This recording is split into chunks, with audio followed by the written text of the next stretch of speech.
The cause of our conflict. The French author Alexis de Tocqueville wrote Democracy in America while he traveled here in the first third of the 19th century. In ringing tones, de Tocqueville sang the praises of America's invulnerable strength and spirit.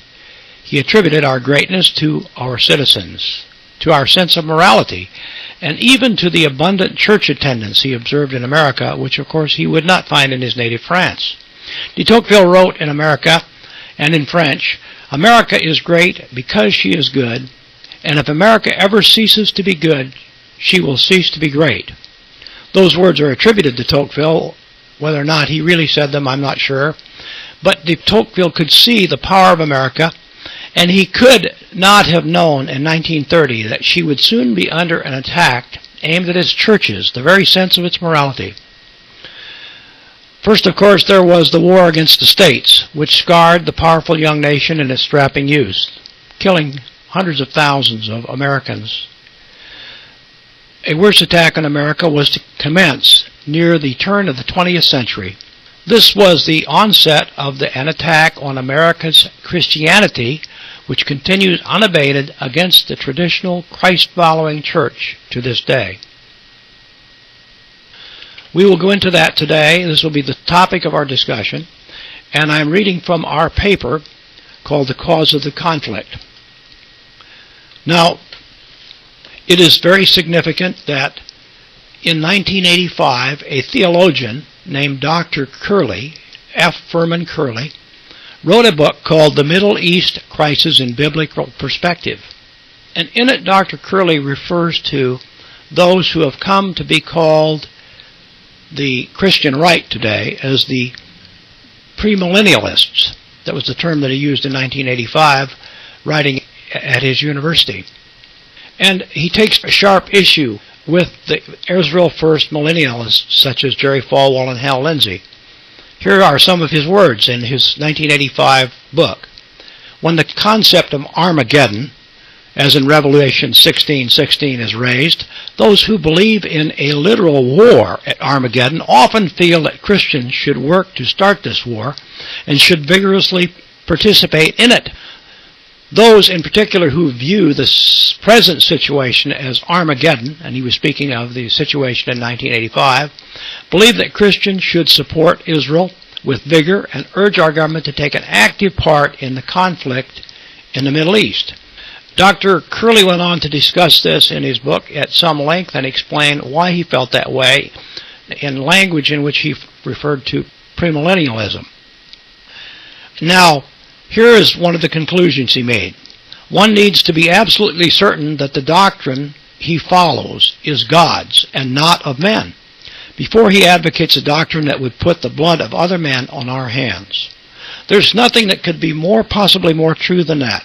For if we look at the New Testament today, this little book that I hold in my hand, just a few chapters, just a few pages, a very small part of what's generally thought of as the Bible, but the new covenant that all Christians follow, it is impossible to find a single passage in it, or even perhaps to find a word in it or a phrase in it that would ever give a Christian, a follower of Christ, the right to ever take the life of another man, or another man's child, or certainly another man's wife in a faraway country. It just does not exist. Dr. F. Furman Curley went on to say, quote, "Christians must pray for peace in the Middle East." That is his statement. Christians must pray for peace in the Middle East. It is a imperative, he believed. And then he went on to say, premillennialists must pray and work for World War III, so Armageddon will come. They cannot pray. Now, when we talk about the Middle East, we cannot help but think about Palestine. And I have in front of us a picture that I took myself in Gaza, the Gaza Strip, as some call it. But this was in Gaza City, and this is a photograph of the Baptist Church of Gaza City.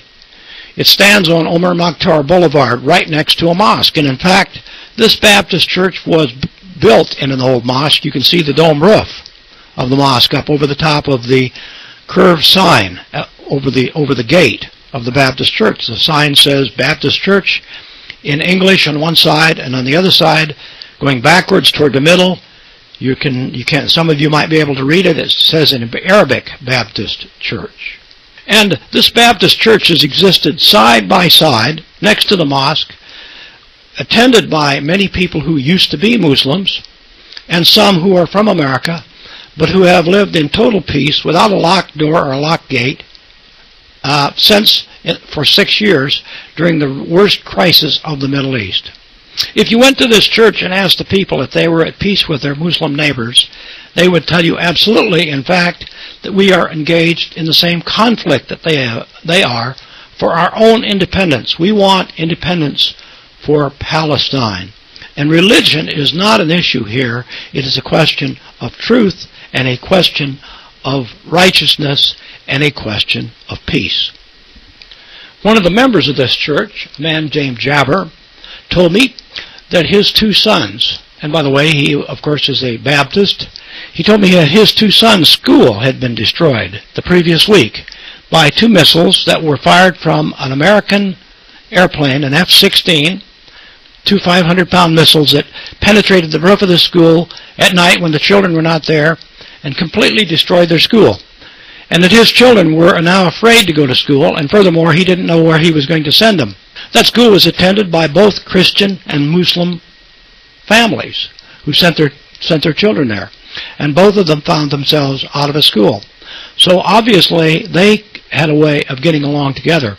What they could not stand was being bombed by American bombs and missiles at night. You're looking at a funeral parade. I took this picture from right in front of the Baptist church. I went out onto the street to watch the parade, and I photographed these men going by. The night before, there had been a missile raid. I viewed it from my rooftop, and I have a recording of it and pictures of the flashes and bangs on my camcorder taken from the top of my rooftop at night in Gaza City. 4 men, women, and children were killed, and 30 were wounded. I don't know how many of the 30 eventually died of their wounds, because the wounds are, of course, oftentimes extremely serious. These people were burying their dead the next day, and I walked in the parade. And in that parade, I'm sure there were Christians walking with the Muslims. And I walked along behind it, and I feel ashamed for what is happening in America, that we would tolerate this going on in our country. The building of missiles and weapons that kill people in a faraway place, people that we don't even know, where you can stand in front of a Baptist church and photograph a funeral of Muslims walking in a parade the next day. And yet, they do not hate us. I couldn't help but wonder as I watched, why don't they hate us? Why would they accept the Baptist church there when those missiles come from America? This is an article on our website. It's called Attacking Islam. This author wrote this article in 1994, and it was published in a national magazine. The national magazine may have wished they wouldn't have published it because they received a lot of criticism for it. But what my statement said was that we are in a serial war in which we are going into battle time and time again on events that we call wars, and invariably what we are attacking is Muslim countries like Iraq, and of course Somalia before that, and then Iraq before that, and others like Bosnia through sanctions. My article asked the question in 1994, what is it that is causing a world war, as Mr. Furman Curry called it? He called it a world war. I called it a war on Islam. And what is it that's causing Americans to do this? Why are Americans participating in the bombing of countries around the world, and why is it that they accept this? That is the question that we will begin to answer as we go forward with this presentation. Here's a picture of Cyrus I. Scofield taken from the front of an excellent book called The Incredible Scofield and His Book, written by Joseph Canfield. Mr. Canfield, about 10 or 15 years ago, set out to find out who Cyrus Scofield was, the author of the famous Scofield Study Bible. and what connection Scofield's life might have with what was in the Bible. And he found an amazing thing. He found that the Scofield Study Bible basically calls for the support of Israel in the Middle East, and it is a document that actually seeks to and calls for war. Now, we need to talk a little bit about the nature of this man who is so famous in American history that his name is on literally millions of Bibles, some of you may have them, called the Scofield Study Bible, or Scofield Reference Bible, I should say. Cyrus Scofield was basically a criminal. He was a young Civil War veteran who enlisted on the side of the South, even though he was from Michigan. After a little while, in hearing about conflict, he wasn't in conflict, but after a little while he decided he'd made a mistake, and he sought to get out, and the Confederacy let him out of the military because he admitted that he'd falsified his age and he was underage. A few years later, he ended up in St. Louis, Missouri, where he declared himself to be a lawyer. He put a shingle on his door saying that he was a lawyer. He had no training to be a lawyer, but he went on and acted as one. And Cyrus Scofield went on from there to follow a life of what virtually was crime. He became a professional forger. He placed the names of other people on documents and sold the documents for his own gain. One of the people whose signatures he forged was his mother-in-law. He sold her property and fleeced her out of most of her wealth. He also deserted her daughter with her 2 children, leaving her to take care of it herself in the Old West. Scofield was eventually caught, accused of forgery, charged, convicted, and sent to the state prison in Kansas, where he spent, I believe, 2 years in prison. Upon being released, Scofield took up a new profession, preaching the gospel. Scofield became the leader of a small church in Texas. He went where he wasn't known, and he started a church in Fort Worth, Texas, and it was successful. He was an artful talker, very, very persuasive, and he soon attracted a following in his little church. And before very long, something very unusual happened, though. Scofield decided that he wanted to write a Bible. And without portfolio, without history, without any training, without any college, Scofield managed to get his church to give him a leave of absence with pay. They agreed to pay him $1,500 a year. And Scofield went off to Switzerland, where he lived in Lake Geneva. And for the next 4 years, with no other means of support, he wrote what turned out to be the Scofield Reference Bible that was published in 1908. What was the Scofield Reference Bible? The Scofield Reference Bible was a standard King James version of the Old Testament and New Testament that had its pages torn out and notes attached to them, footnotes written on yellow pads, Scofield told us in his biography. He assembled a huge file of yellow notes about the Scofield Bible, interpreting the King James Version of the Bible, saying what it was supposed to mean to us, and with that, he went forward to have the Bible published. Now, I should tell you that Scofield did not invent this idea. A Scotchman named John Nelson Darby, who started an organization called Plymouth Brethren, came to the United States, also financed mysteriously, without any real means of support, without any success in his background. But Darby came to the United States and began touring the country selling his concept of a Darbyism, which in effect called for a Armageddon, the same Armageddon that Dr. Curley was talking about at the outset of this lecture. The Armageddon, where there would be a terrible war in Israel.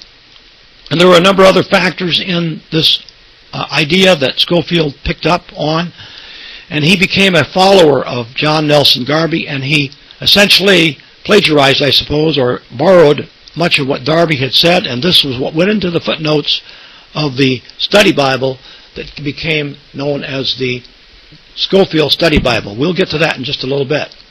Before we go further, it's going to come naturally to most of us to wonder where this man got, where he found the financial support to take on such a monumental task as taking 4 years of his life off to live in a very posh, wealthy European place and to do nothing other than doodle on yellow pads.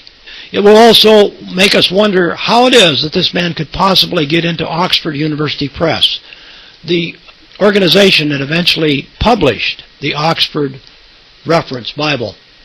And this is really a peculiarity because Oxford University Press was Anglophile and they had Americophobia. There had never been a writer of American descent or American upbringing who had been published by Oxford University Press. Oxford Press was very close to the English crown, and it was thought to be very close to Lord Rothschild, who of course was a powerful source in the new Zionist movement.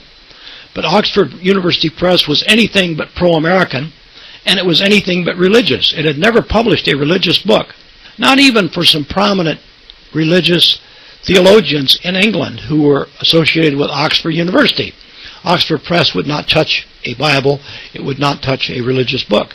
But it did publish Cyrus Scofield's Reference Bible off of his yellow notepads.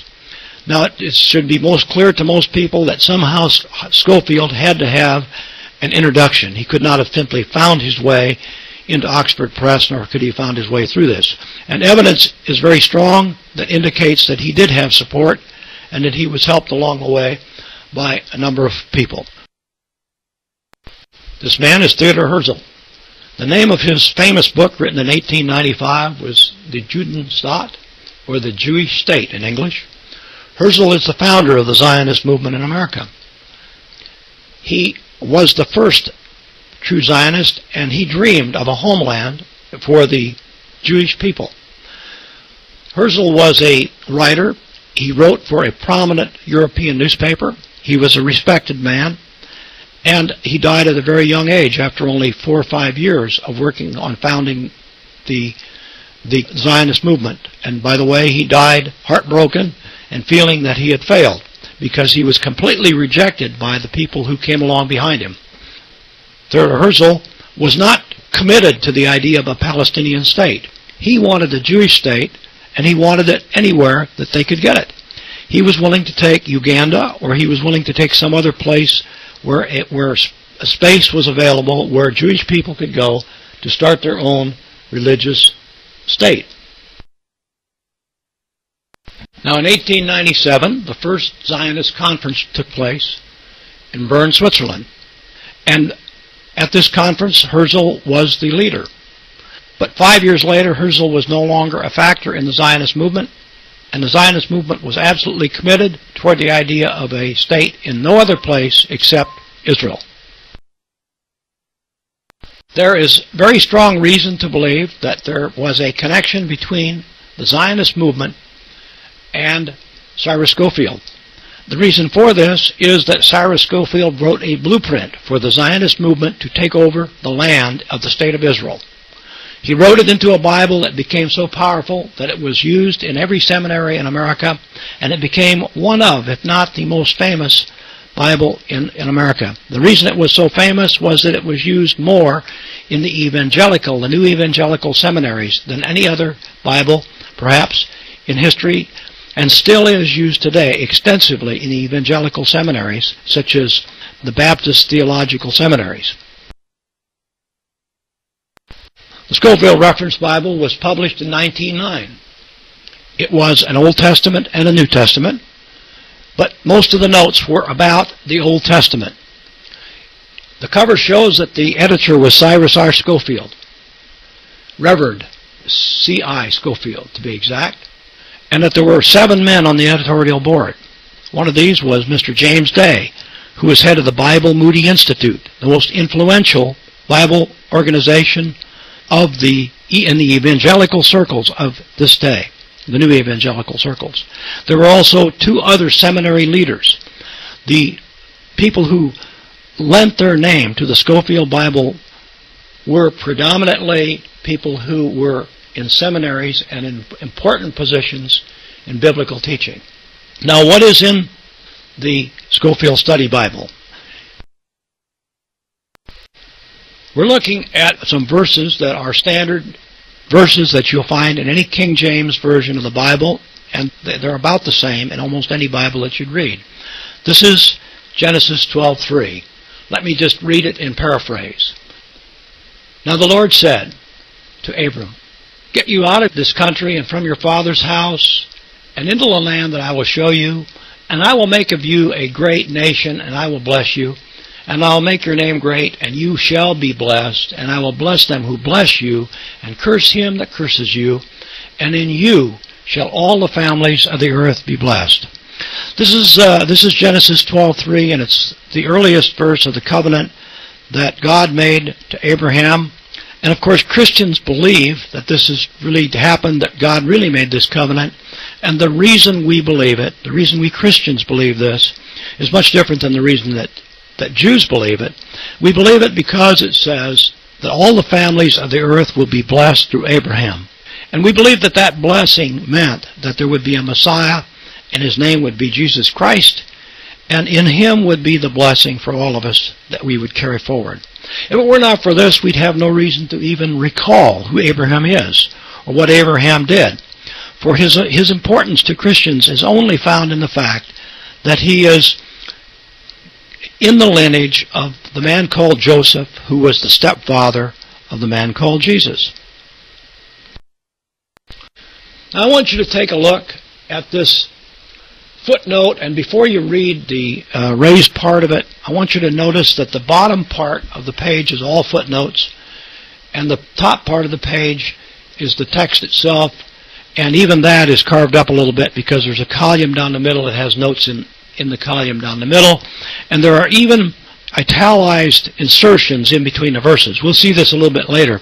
What I want to point out to you that here in this 1967 version of the Scofield Bible, and a minute ago we looked at the original 1909 version, but in this 1967 version of the Scofield Study Bible, the footnotes have grown to where they vastly outnumber the text in these very important pages. Let's look at the footnote that's found in the Scofield Study Bible in 1967. It says, "God made an unconditional promise of blessing through Abram's seed to the nation of Israel to inherit a specific territory forever." Let's read that again. God made an unconditional promise of blessing through Abram's seed to the nation of Israel to inherit a specific territory forever. Genesis 12:3. Now the passage basically does not say that God is giving any piece of land to anybody forever. Furthermore, it doesn't say anything about Israel. And in fact, if we consider history for a moment, we know that Abraham had no children when this happened, and he didn't have children for quite a while, and when he did, the second generation after him, his grandson, became named Israel. So there was no person named Israel, there was no state, no nation named Israel. There was absolutely nobody that was connected with Israel at this time, since the man Israel did not even exist when this statement was made.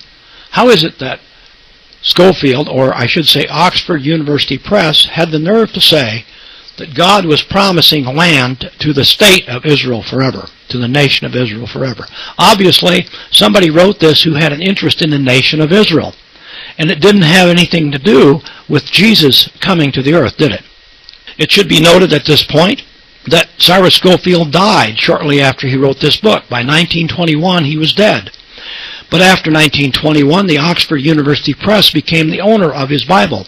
And they went right on making changes in it as though Scofield was still there, still leaving Scofield listed on the cover as being the editor of the book. But Scofield is gone. And so Oxford Press went ahead and wrote these changes in, which basically are the kind of changes that Theodor Herzl or his successors would have wished that somebody would write into the Christian Bible. Let's go on with some more of the Scofield study notes to this Genesis 12:3. As I told you, there's a lot of notes, so we'll read further. Read the next one. Note number 3 says, "There is a promise of blessing upon the individuals and nations who bless Abram's descendants, and a curse laid upon those who persecute the Jews." Now we have Oxford University Press entering the Jews into footnotes to something that was written long before there was a word called the Jew, which did not even exist in the days of Abram. In fact, Jew is taken from the word Judah or Judean, And Judean is taken from the word Judah, and Judah was one of the 12 grandsons of Abram. So Judah didn't exist either, and the word Jew didn't exist. And so how is it that Oxford University Press is putting words in the mouths of the readers of this Bible to think that there is a promise of blessing made to the Jew? Then we read further. It's still footnote 3. God's promise to Abram and his seed certainly did not terminate at Sinai with the giving of the law. The New Testament and Old Testament are full of post-Sinaitic promises concerning Israel and the land, which is to be Israel's everlasting possession. So here in 1967, they've changed the Oxford Study Bible to say that the land is to be the property of the state of Israel forever. But there was no state of Israel in 1909 when Cyrus Scofield wrote the original Bible, and in his original notes there is no mention whatsoever of the state of Israel. All of this is hatched up and added on conveniently into the later editions of the Bible after the Oxford. Let's read further. We're still reading footnotes to Genesis 12:3. The promise to the Gentiles, I will bless them that bless thee. Those who honor Abram will be blessed, and curse them that curse thee. This was a warning literally fulfilled in the history of Israel's persecution. Here we're talking about the state of Israel's persecution. It is invariably fared ill with the people who have persecuted the Jew, and well with those who have protected him. And here is the punchline. For a nation to commit the sin of anti-Semitism brings inevitable judgment. The future will still more remarkably prove this principle. I must repeat that. If a nation commits the sin of anti-Semitism, it will be subject to inevitable judgment. So says the footnotes to the Oxford University Press Bible. Isn't that convenient? That means that as a country, if the nation of America does not properly honor the nation of Israel, that our whole country is to be considered in sin, and that we are considered to be in line for judgment from God for not being properly friendly to the nation of Israel. This is what has been written over and over again into the footnotes of the Oxford University Press Bible. And of course, remember, there was no Jew in the time that Abram was talking. There was no Israel at the time that Scofield wrote the original notes to this Bible. And Scofield would not have even understood what they were talking about if someone would have told him that there was going to be a Zionist state of Israel in 1948 and that he was writing a Bible that had to do with that. The people that did have something to do with this, of course, were a world Zionist movement. Samuel Untermeyer was the leader of this movement. And Samuel Untermeyer, of course, was part of the movement that did many things in the administration of Woodrow Wilson, had a very powerful influence on getting the United States into World War I on the side of the British against the Germans. He had a very powerful effect upon getting Judge Brandeis appointed to the Supreme Court. And we're not going to go into that in the little bit of time we have here. But it's very important to know that this leading Zionist, Mr. Samuel Untermeyer, the most prominent Zionist in New York, an attorney, knew Cyrus Scofield. Cyrus Scofield knew him. That Cyrus Scofield was ushered into a very private club that Samuel Untermeyer was a membership chairman of, and that Mr. Scofield kept this secret through his entire life, and it was not found out until after his death that he was a member of Samuel Untermeyer's club.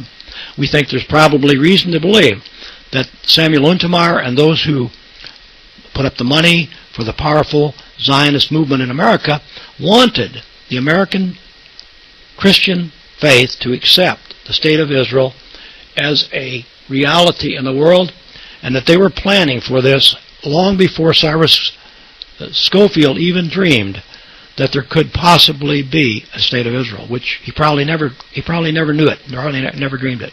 I was recently asked by some people at a conference if I thought that Cyrus Scofield was a Zionist, and my answer was, I don't think so. I think he was simply an opportunist, an incredibly ambitious man who was willing to do anything that was needed in order to get ahead, and a man who could keep a secret, and a man who could lie with a straight face, anytime, any place, and not be the least bit bothered by it. That was the kind of man that Cyrus Scofield was. It is very unlikely that he ever knew that he was laying the groundwork for a Zionist state, and that millions of people would come to their death because of what's happening, because of his words in the Middle East. I want to just take 1 minute to go back into the Old Testament and some words of Scofield himself to show you how clearly it is that Scofield was influenced, and that he actually had someone doing the ghostwriting for him, and putting down things on those yellow pads that Scofield himself could probably have never dreamed of. We're looking here at the notes to the Scofield Reference Bible, the original one written in 1909. This is Deuteronomy 30, verses 3 through 5. And I want to read to you the note that is written about this verse. Now, first let me tell you what the verse is really all about. This section of Deuteronomy talks about a covenant, and it talks about the ancient Israelites being shown the land that God had promised to them. And this is covered in some detail in Deuteronomy 30. But Cyrus Scofield placed this note, or someone placed this note in this 1909 Scofield Bible, and I think it shows that someone was already writing about Palestine 30 years before there was a state of Palestine. 30 years, actually 40 years before there was a state of Palestine, and before the word would have even meant anything to Scofield. Here's what the note said. The Palestinian covenant gives the conditions under which Israel entered the land of promise. It is important to see that the nation was never as of yet taken the land under the unconditional Abrahamic covenant, nor has it ever possessed the whole land. So what this footnote is telling us is that when the people of Abraham were shown the land and went in and occupied the land, this footnote by Scofield is saying they really never got the land, that promise is still outstanding there, and that the nation of Israel never did receive the land. It's very unusual to talk about the nation of Israel in the Old Testament because, of course, Israel was a man, and those who followed him were simply a tribe. And boundaries were not something they really did talk about. But you can see that someone here in 1909 already knew there was going to be a Palestine, that there was going to be land taken in Palestine, that it was going to be occupied, and that there was going to be an excuse needed for taking and using that land. And whoever knew that wrote this footnote to the book of Deuteronomy that referred to a covenant that's not even mentioned. The word Palestine is not even mentioned in the book of Deuteronomy. Nowhere is it mentioned in the Old Testament. The book Palestine is not even mentioned. The word Philistine is mentioned some places, but Scofield actually used the modern word Palestine in this note, and it clearly, to me, shows that someone else was ghostwriting his notes and was preparing for a state of Israel in 1909 when the state of Israel was not even created until 1948, 39 years later. Now, I've said that there was a powerful influence carried out to market the Scofield Study Bible. Mr. Scofield commented in his biography how amazed he was at his success, how incredibly surprised he was at how much money he got in royalties on his Bible. Of course, that money paid to him by Oxford University Press, who we now know owned the Bible from the very get-go. And the reason we know that is when Scofield died, Oxford Press went right ahead editing the Bible and appointing new people to its editorial staff and making the changes they wanted to make in their own name. And Scofield's family had nothing to do with it, even though one of his friend's grandson is on the editorial board today, and there's an effort made to keep the names consistent. Nevertheless, it appears that there was very little control. Now, here in the 1967 edition of the Bible, you see that Cyrus I. Scofield is still listed as the editor of the Bible. And that doesn't show in this page, which is truncated. We have to look back at one of the other pages to see that, because this has been cut off. But what we intend to show in this slide, in this picture, is that there are 4 theologians who are heads of seminary on this editorial committee of the new edition in 1967. Those include John F. Walvoord, head of the powerful Dallas Theological Seminary, the most prominent theological seminary in evangelical circles today. And Walvoord was the president of that, and we believe he promoted the Scofield Study Bible to everyone who attended that seminary from that day forward.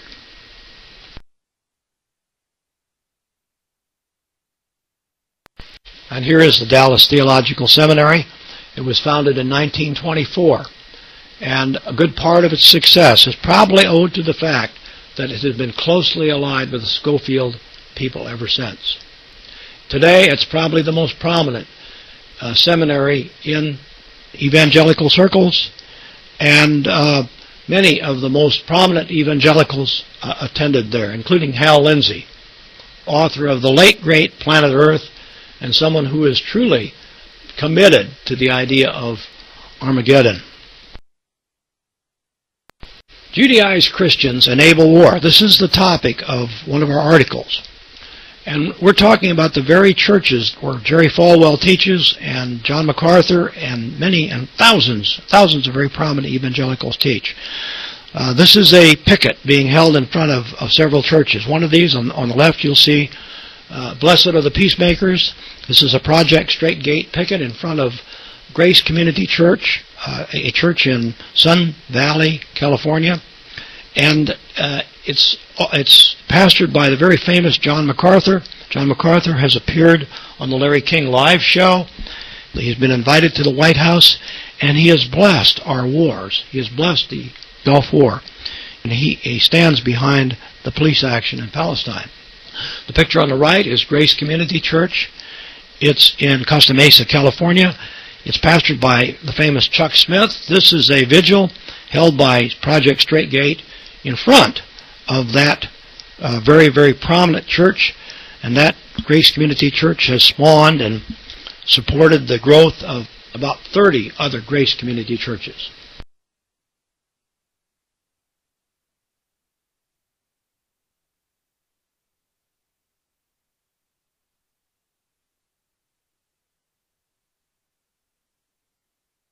In front of the Southern Baptist Convention, a very large convention of pastors who gathered in Phoenix, Arizona in 2002, just before the start of the bombing of Iraq. They were there holding pictures of Palestinian children and Palestinian families who'd been bulldozed, and they were there to talk to the pastors. Project Straight Gate has conducted something like 50 of these vigils at mainline churches, evangelical churches, and major conventions of churches all over the country.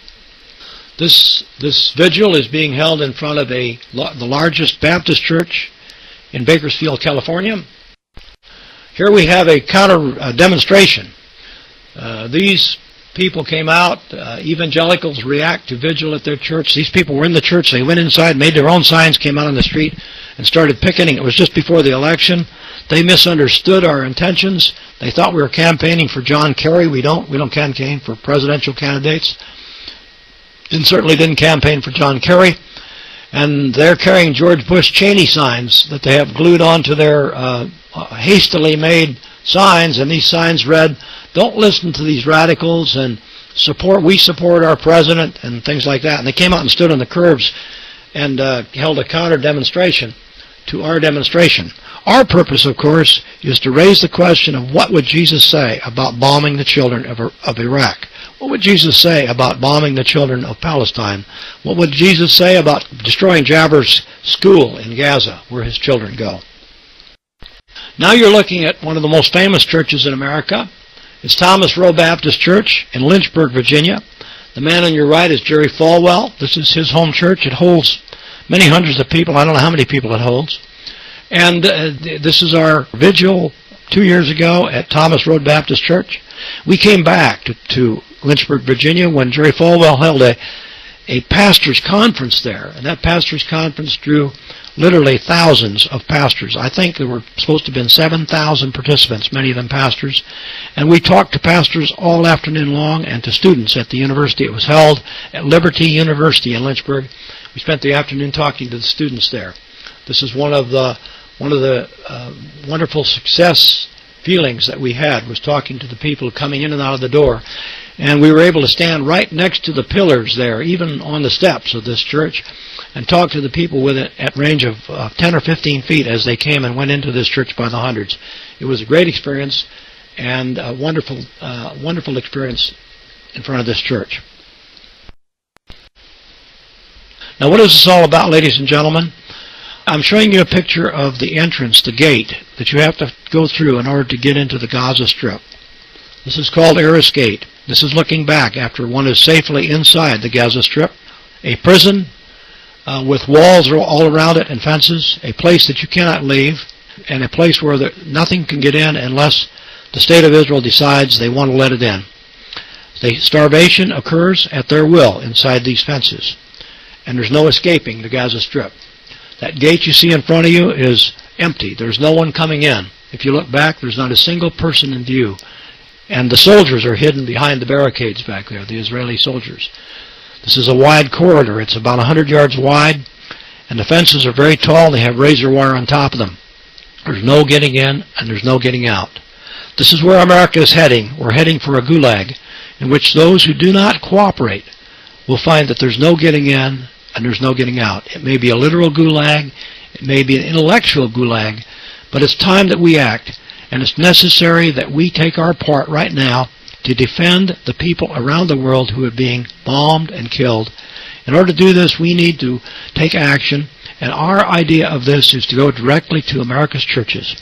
In the last election, the one that re-elected George W. Bush, he gained some 80% of the evangelical Christian vote. Had it not been for the evangelical Christian vote, there would have been a mandate against war in America. We're not saying that it would have been we would have had a good president. We're only saying that there would have been a mandate against war. The way it is, we now have a mandate for war. I want to tell you that we do not use the term war except in quotation marks. When I say that word, I mean that stands for someone else's word. That's the word of the people who are selling us the war, quote war. Because we are not engaged in wars, we are engaged in killing operations in which we pen up people, just like the people inside the Gaza Strip. We pen up people in places like Fallujah and Baghdad, and we annihilate all that we need to in order to get our way in those countries. There is no resistance to the American government today. There is no one capable of fighting back. There is no one capable of standing against them. There is only us from within who protect the rights of the people of the world.